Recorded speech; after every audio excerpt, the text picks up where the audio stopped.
So we looked at the first book, the Samadhi Pada, the nature of the mind and meditation.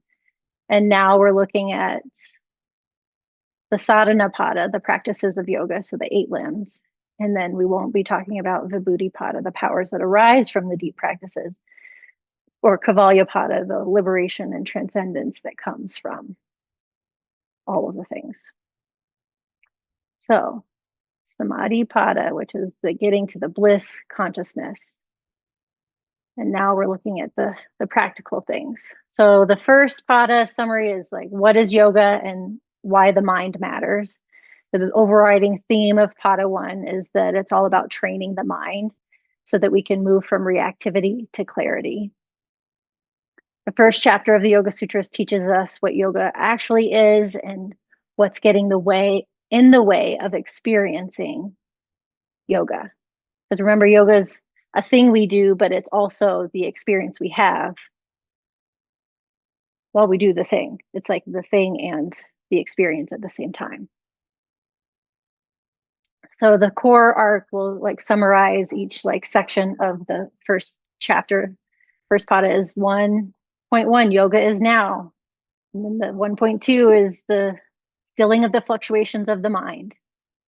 We're not becoming a better poser at yoga. We're becoming less ruled by the mental chaos.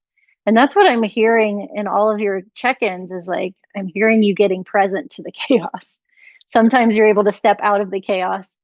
But step 1 is seeing the train coming. We spend most of our lives not seeing the train coming, and you guys are seeing it now. And then the second part of it, Sutras 1.5 to 111, is about why we suffer. The mind moves in different patterns, some of them helpful, some of them harmful. That most of our suffering comes from a misperception, whether it's a memory, a fear, our imagination. We suffer because the mind is a thinking machine. And we think that we are, and we believe all the thoughts that we have. And then the third section is how we train the mind through practice, abhyasa, with steady effort, and with non-attachment, viraja, not gripping to the outcomes, not even expecting that anything's going to come of the steady effort. That's how we train the mind. We just do the things essentially because the sutra said so.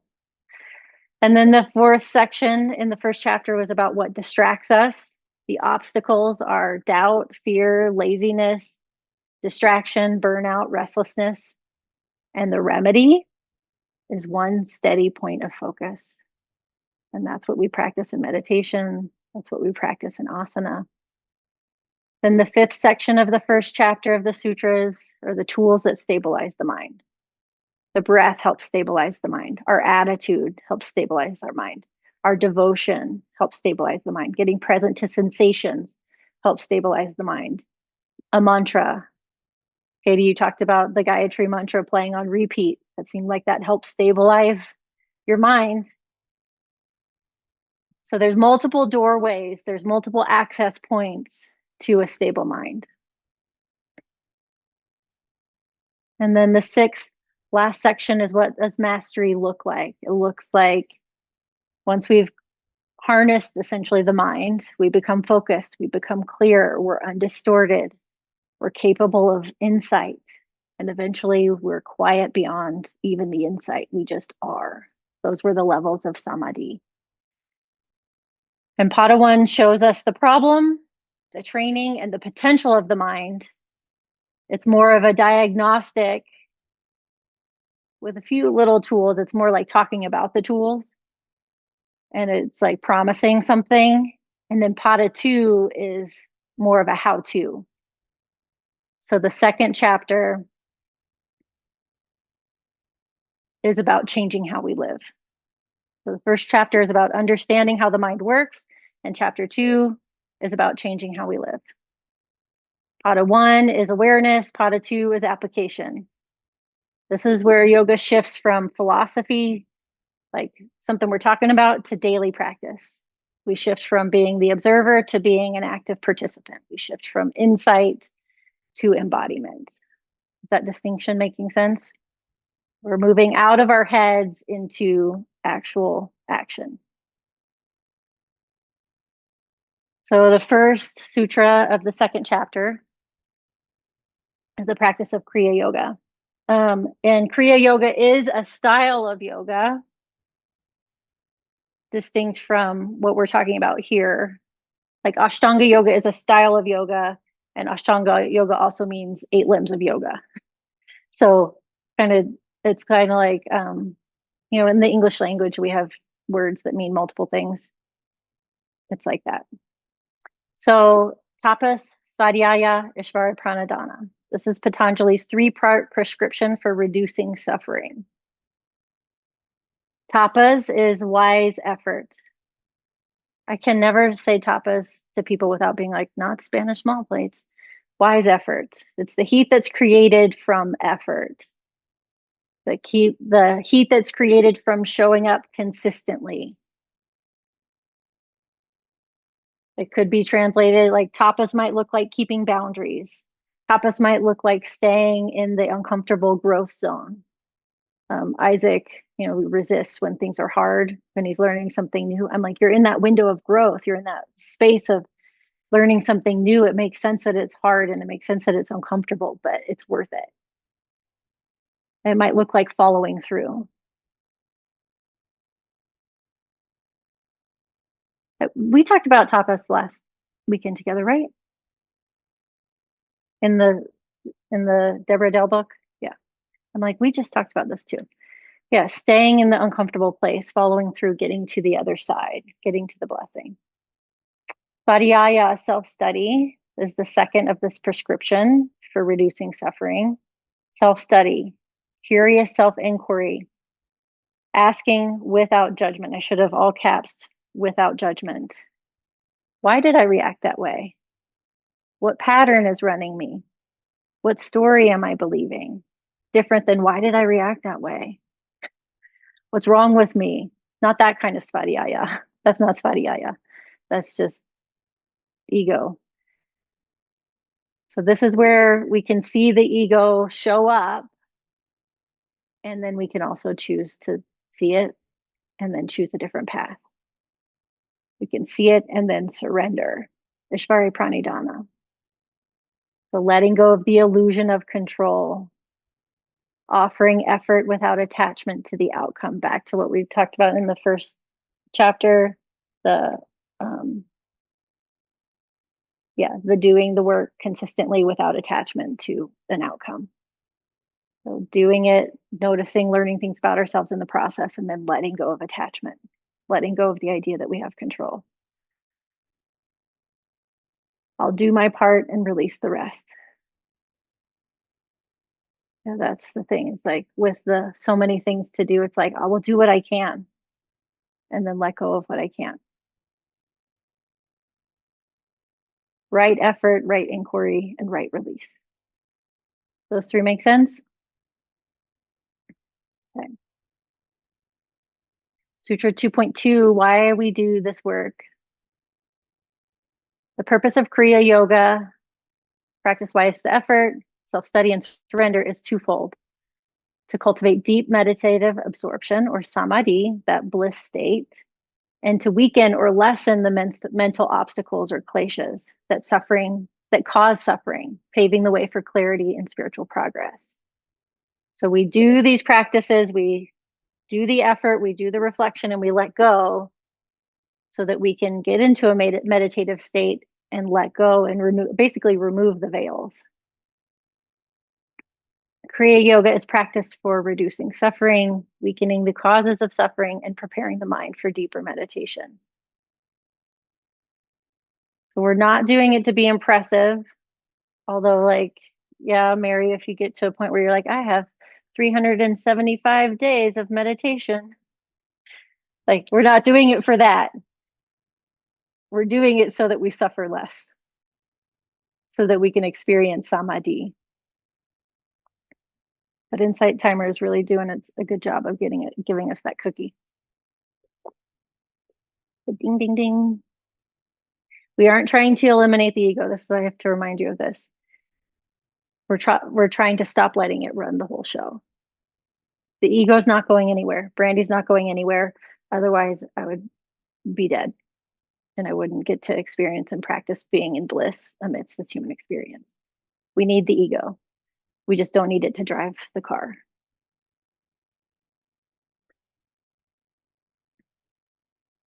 So here's some reflection and journaling that you can do this week, and then we'll move into the second section, chapter 2. So if you want to take a screenshot of this, tapas effort, where in your life are you being invited to show up with steadiness instead of intensity or avoidance? Svadhyaya, self-study. What pattern are you noticing in yourself right now without needing to fix it? Just notice it. And then Ishvara Pranidhana, surrender. What feels ready to be released from your grip, even slightly? And what would it look like to practice just one of these consistently this week? All right, and then chapter 2, sutras 2.3 to 211. The kleshas.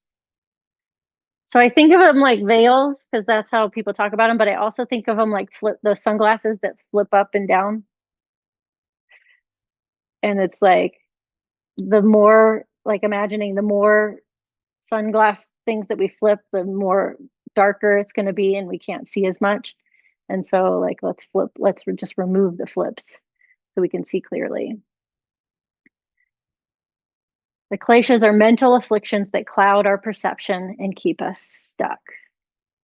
Klesha means affliction or obstacle to liberation. It's the thing in the way of us experiencing liberation.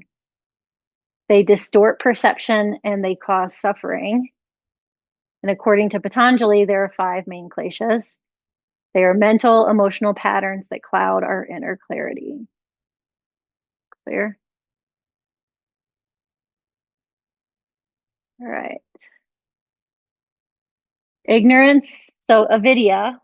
So the five kleshas are avidya, asmita, raga, dvesha, abhinavesha, klesha. So look, you can read these words up here. Basically, ignorance, egoism, attachment, aversion, and fear of death are the 5 afflictions. Avidya, ignorance. Asmita, ego. Raja, attachment. Dvesha, aversion. Abhinavesha, clinging to life, fear of death. So that's the outside, the broad view, and then we'll dive in individually. The kleshas are like lenses that distort how we see ourselves, how we see others, how we see the world. Or you can think of them as seeds of suffering that sprout into thoughts, emotions, and behaviors. Avidya is the root klesha. We forget that we are divine beings. That leads to all the otherness. We forget we're divine beings, so we label ourselves. We forget that we're divine beings, so we're attached. We forget that we're divine beings, so that we resist. We forget that we're divine beings, and so we resist change. So that ignorance is not about lack of knowledge. It's just a misperception.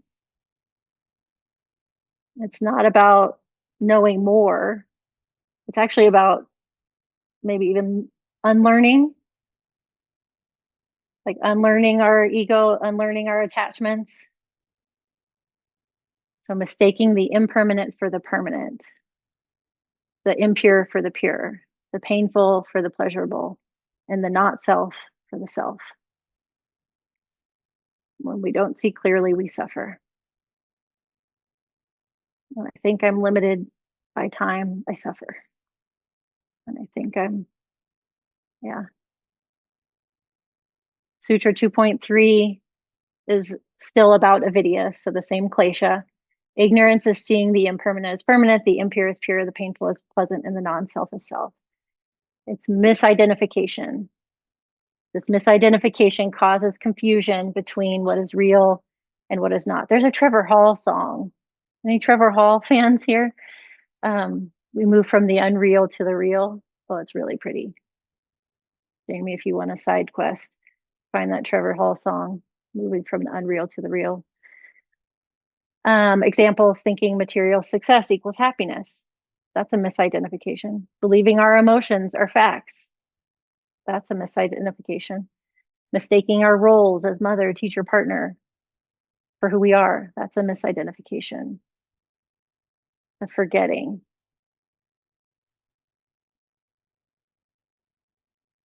And then we talk about the second klesha, Asmita, ego, the eye maker, mistaking the ego or self-image for our true self.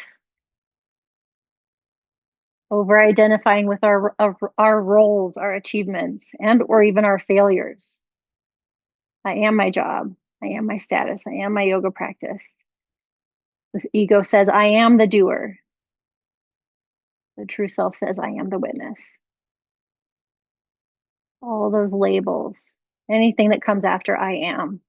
Just, I love that visual of like peeling the label off. Like, let's just take all these labels off and just be.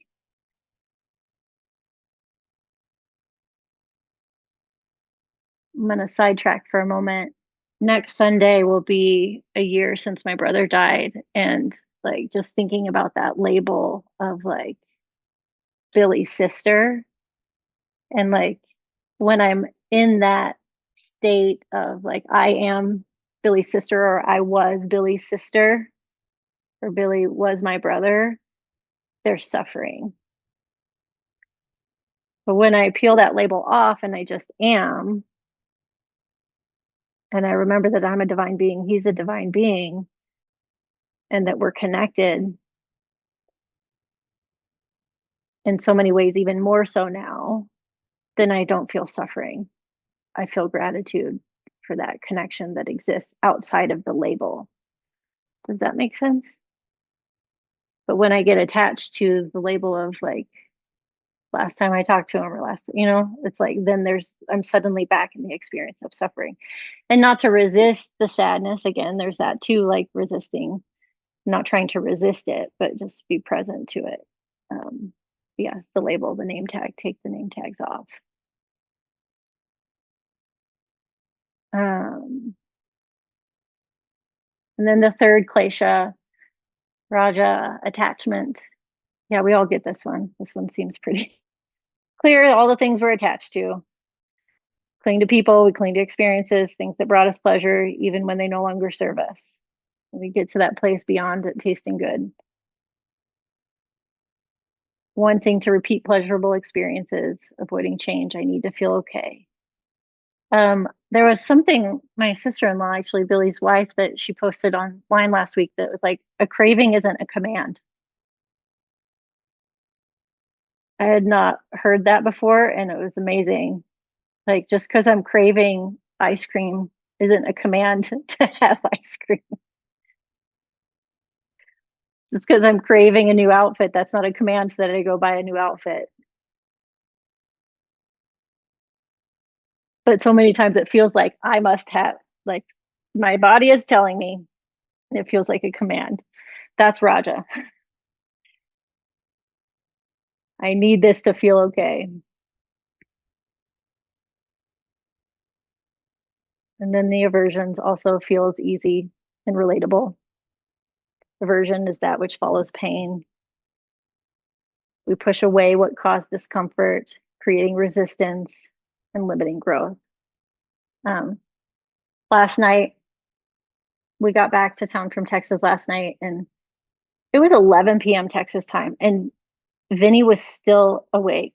I'm laying in bed with her, and she's just like tossing and turning and talking. And I was like so uncomfortable with my frustration that she was not asleep yet.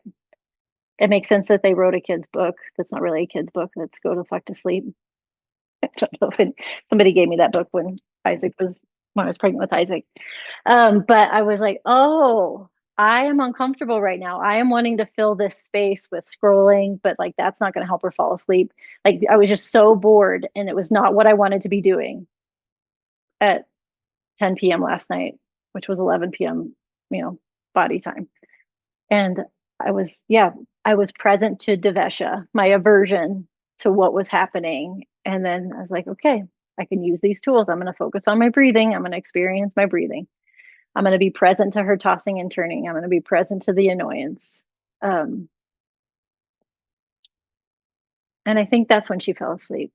It was like when I calmed the fuck down.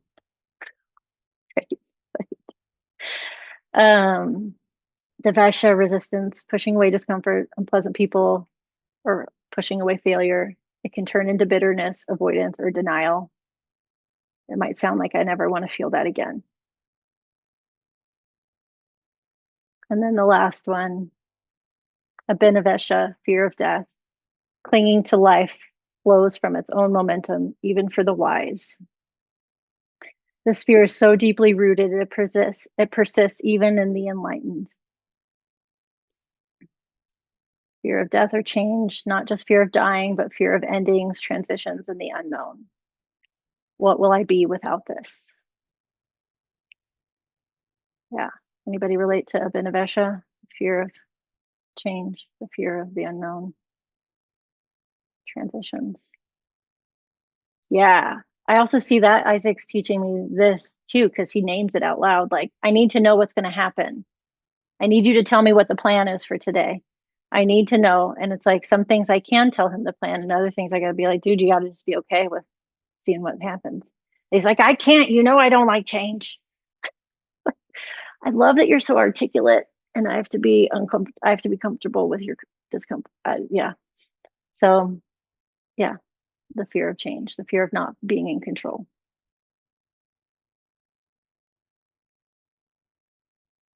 And then the last two sutras in this chapter, weakening the kleshas. When subtle, the kleshas can be weakened by resolving them into their seed form. So when they're just a little bit, we're just a little bit attached, we're just a little bit resistant, we're just a little bit afraid of change, we can, it's a few deep breaths and we're good to go. But when they're activated, essentially when the ego's in charge, when our nervous system is activated, when we're tired, hungry, stressed, overwhelmed, blah, blah, blah, the list, a little bit more difficult, but we can calm ourselves down through meditation. Practice is the pathway. Awareness, seeing it, meditating, and discerning helps dissolve the kleshas. Even when dormant, they can influence us. We may not act on them, but they shape our thoughts and our patterns. So it's just, again, it's a part of the human experience. The ego's not going anywhere. It's just learning to see them before they take over.